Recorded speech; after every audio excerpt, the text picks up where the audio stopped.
Hi friends, welcome to my channel Dolly official 1234. ఈరోజు నేను చేయబోయే రెసిపీ పేరు ఏంటంటే పాలకూర ఫ్రై. ఈ పాలకూర ఫ్రై ఎలా చేయాలో చూద్దాం రండి. ముందుగా నా ఛానల్ని సబ్స్క్రైబ్ చేసుకొని వాళ్ళు సబ్స్క్రైబ్ చేసుకొని బెల్ ఐకాన్ని ప్రెస్ చేయండి.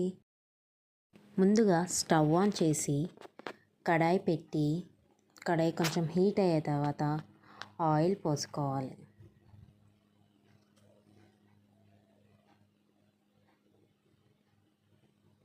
కర్రీకి సరిపడా ఆయిల్ పోసుకోవాలి, ఎందుకంటే మనం ఫ్రై చేస్తున్నాం కాబట్టి ఆయిల్ కొంచెం ఎక్కువే పడుతుంది. ఆయిల్ హీట్ అయిన తర్వాత ఒక 7 నుంచి 8 ఎండుమిరపకాయలు వేసుకోవాలి. ఆ ఎండుమిరపకాయలు వేసుకొని ఫ్రై చేసుకోవాలి.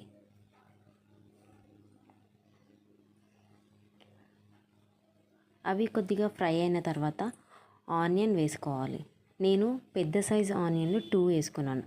పాలకూరలో ఆనియన్ ఎక్కువ ఉంటే చాలా బాగుంటుంది. ఒకసారి ఇలా చేసి ట్రై చేసి చూడండి. ఆనియన్ ఫ్రై అయిన తర్వాత అంటే మనకి ఆనియన్ కొంచెం లైట్ గోల్డెన్ కలర్ వచ్చే వరకు ఫ్రై చేసుకోవాలి.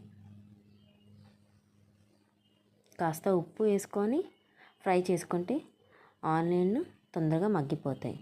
ఇప్పుడు మనం ముందుగానే వేడి నీళ్ళల్లో నానబెట్టి ఉంచిన శనగపప్పు వేసుకోవాలి. తర్వాత పసుపు, అల్లం వెల్లుల్లి పేస్ట్ అది కూడా వేసి ఫ్రై చేసుకోవాలి. అది ఫ్రై అయిన తర్వాత మనము పాలకూర వేసి ఫ్రై చేసుకోవాలి. పాలకూర మగ్గేదాకా ఫ్రై చేసుకొని ఇప్పుడు బాగా కలుపుకోవాలి.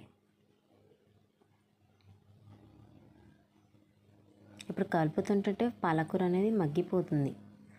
సో పాలకూరలో వాటర్ అనేది చాలా ఉంటుంది కాబట్టి మనం ఒక్క డ్రాప్ వాటర్ కూడా వేయాల్సిన అవసరం లేదు. ఇప్పుడు మూత పెట్టేసుకొని ఒక 5 నిమిషాలు ఆగి మూత తెరిచి చూస్తే ఆయిల్ అనేది పైకి వస్తుంది. దీన్ని బట్టి మనకు ఆల్మోస్ట్ కర్రీ అనేది ప్రిపేర్ అయిందని. ఇంకొంచెం అవ్వాలి కాబట్టి మళ్ళీ ఒకసారి మూత పెట్టి మనం ఒక 5 మినిట్స్ వెయిట్ చేద్దాం.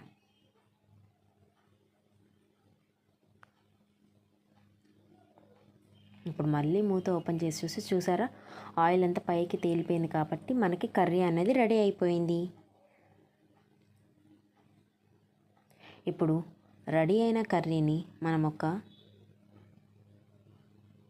బౌల్లోకి తీసుకుందాం. చూసారా, రెడీ అయిపోయింది.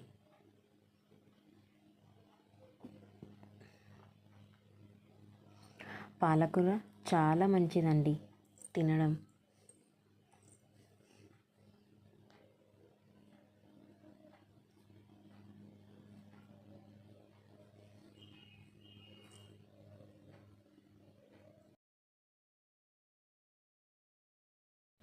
ఇప్పుడు మనము పాలకూరని ఒక బౌల్లోకి ట్రాన్స్ఫర్ చేసుకుందాం.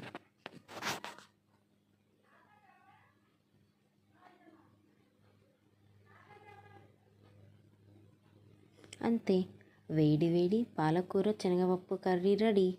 చాలా బాగుంటుందండి. చపాతీలోకి అయినా రైస్లోకి అయినా చాలా బాగుంటుంది. నా ఛానల్ని సబ్స్క్రైబ్ చేయండి, లైక్ చేయండి, షేర్ చేయండి, కామెంట్ చేయండి. బాయ్.